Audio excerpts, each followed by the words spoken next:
How to clear all liked videos on YouTube at once. So let's get started.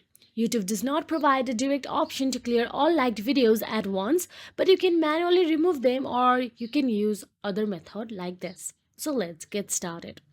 Firstly, all you have to do is open YouTube on your mobile device, then tap on the profile icon at the bottom right corner of the screen. Tap on the Google account option available there. Once you tap on the Google account, you will be navigated to YouTube Google settings option. Then here scroll down and there you can see data and privacy option available at the top tab. Simply tap on the data and privacy. Once here scroll down and there you will get to see your activity option available.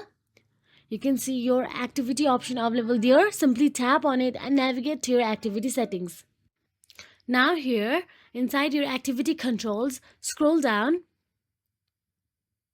and there you can see manage web and app activity option available. Simply tap on it. Again scroll down and there you will get to see search your activity option available. There you can simply type down like and tap on the date option available there and choose the date from where you want to remove your like for. So that is it. If you found this video helpful, please like, share and subscribe, and thank you so much for watching.